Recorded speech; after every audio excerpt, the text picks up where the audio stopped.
A new bill introduced in the United States Senate promises to expand outdoor recreation opportunities across national parks and public lands all through the United States of America. And today we're going to go through all the details.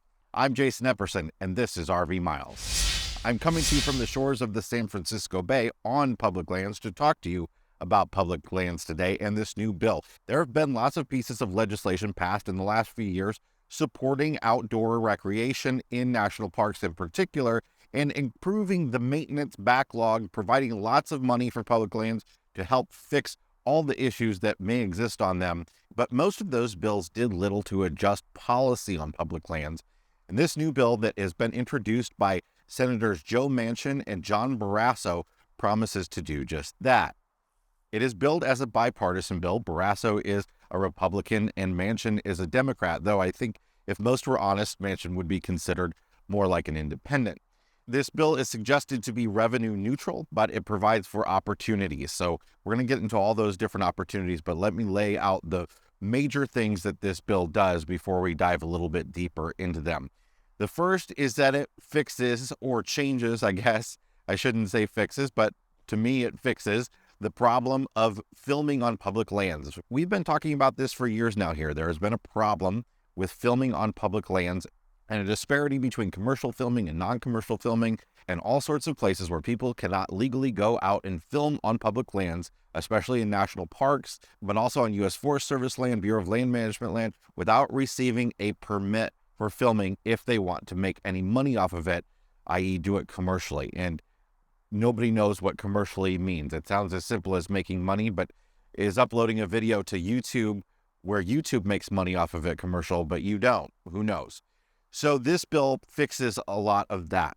The bill intends to improve access on public lands by doing things like extending the season and by making the permit process for commercial tours a lot easier. And it intends to bring internet to a lot of public land areas. And a lot of people think that public lands should be places where you can unplug and be away from the internet. The problem is that access to public lands now relies a lot more on the internet than it ever did. For instance, applying for a lot of the permits that are in here requires you to go onto the internet to do so. A lot of public campgrounds across America now, you can only book online or perhaps by the phone, but you need to have some sort of access to be able to do that. It's also a safety issue. Rangers can issue warnings about closures. You can get up-to-date information about access to a certain trail. That sort of information is hard to get when you don't have access to the internet. So just the top line of that is that it aims to modernize recreation sites by directing agencies to work with the Department of Commerce to construct broadband internet infrastructure at certain recreation areas. And that's sort of something you'll see a lot in this bill. It's at certain places. Pilot program, try it here, try it out there. That's a lot of what is in this bill. But let's move along to campgrounds because I think this is a really important point. So the bill directs the Department of the Interior and the Forest Service, which are the two main federal land agencies. So the Department of the Interior has under it the National Park Service, the Bureau of Land Management, and the U.S. Forest Service is sort of separately its own entity. Direct the Department of the Interior and the U.S. Forest Service to establish a pilot program for public-private partnership agreements to modernize campgrounds on federal land. Okay, so here's an issue.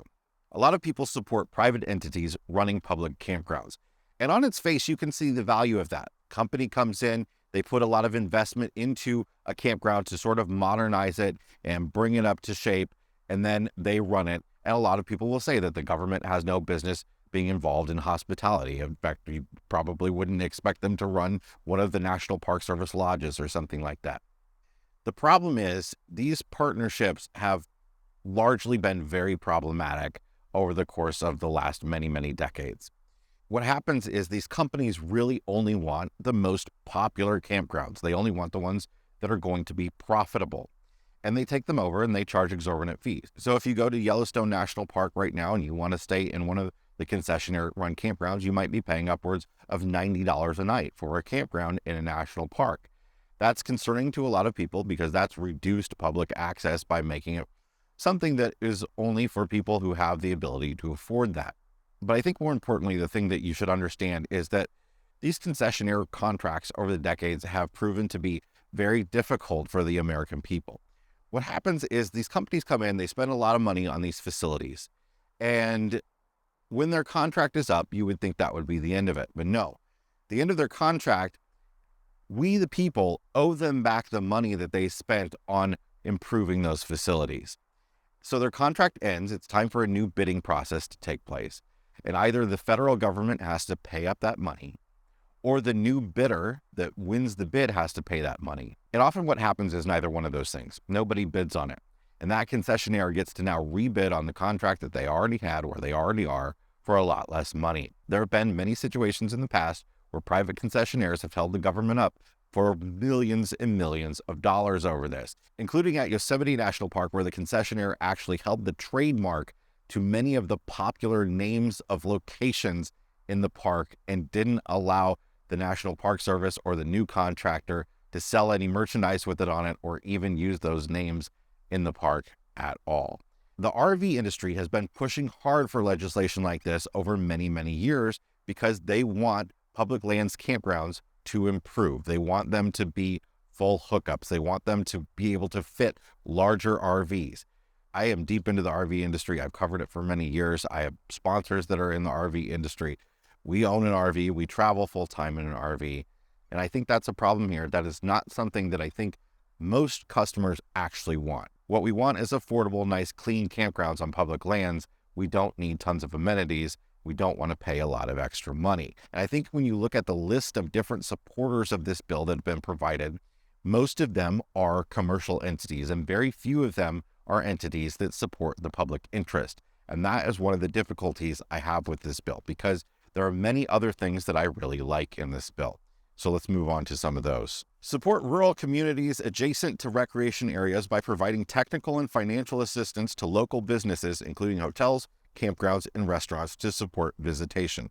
There's a lot in here about providing support to gateway communities and allowing gateway communities, which are the sort of communities that are close to public lands, to sort of participate more and be a bigger partner, providing accommodations and benefiting off of public lands. And I'm all for that. And one of the ways they plan to do that is by extending the season wherever possible on recreation lands. I think a lot of us Northerners or Midwesterners have run into the problem where all the public campgrounds close on October 15th or even earlier, when everyone's willing to camp much, much later into the season.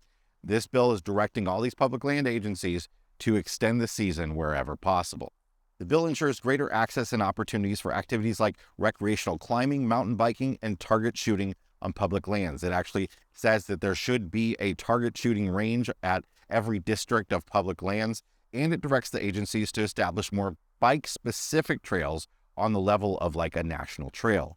This episode is supported by ParkWolf, the ultimate app for visiting U.S. national parks. With ParkWolf, you can view upcoming places and amenities as you drive through the park, locate the nearest gas, food, bathrooms, and pullover points. ParkWolf's wildlife maps show you the best times and places to see or avoid wildlife, along with a feed of the latest wildlife sighting photos from the parks.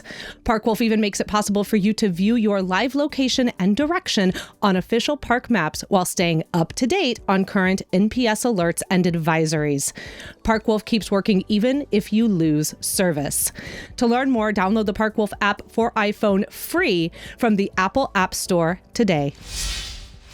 The package modernizes film and photography permitting so land management agencies can keep pace with changing technology and social media, allowing people who responsibly recreate on our public lands to record and share their experiences without the worry of unnecessary red tape and fees.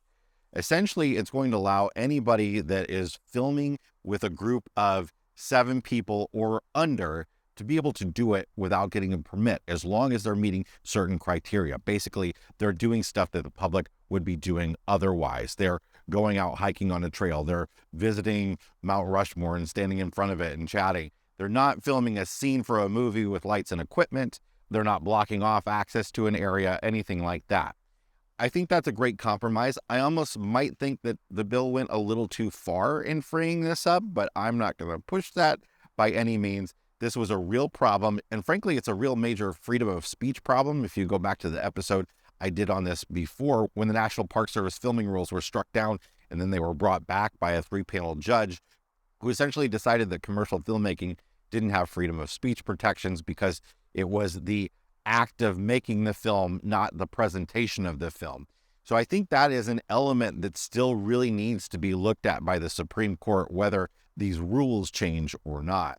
The bill directs the agencies that use the annual America the Beautiful Pass, the $80 access to all public lands pass that you can buy, to make a digital version, to make it available to buy online and actually show on your phone. So you don't have to worry about getting one in advance or getting one at a ranger station that might be closed or something. You'll be able to have the ability to do that. That should also lead to more buying of permits online in general. It also establishes the ability for federal offices like a National Park Service ranger station to also sell state park and city park passes where applicable. Along those lines, something I found really interesting, and I think this also goes along with the broadband access, is that they intend to find ways to build a pilot program that will actually count real-time visitors in a given area and display them on a website or maybe even on a sign in person at that place. And that will allow people to know in advance before they go somewhere how busy it is. I thought that was really interesting, and that could be a great benefit to certain areas that actually receive fewer visitors, because somebody that goes online and sees that might see that an area is very, very busy, but they might see that another area is not, and that might help relieve some of the overcrowding problems that we have on public lands today. Now, I'll be honest, about half of this bill is entirely about tour companies and tour operators getting special access permits and easing the challenges that some of those tour operators have. I don't know that it's going to provide for more tours and more commercial use, but it intends to make the process easier, both for getting a permit and for paying for a permit, and to reduce the number of permits needed to bring a tour group onto public lands. Now, this bill currently sits at the Senate Committee on Energy and National Resources, which Joe Manchin presides over, and certainly is going to have some amendments and changes before it finally passes. But I wanted to put this video out so that you could look at the bill and see if there are different aspects of it that you support or don't, and that you could tell your congressperson about. I'd love to know your thoughts in the comments and some other things that the federal government might be able to do to improve federal land access. Hit the like button if you got something out of this video, subscribe if you want more like this, and we'll see you on the next one.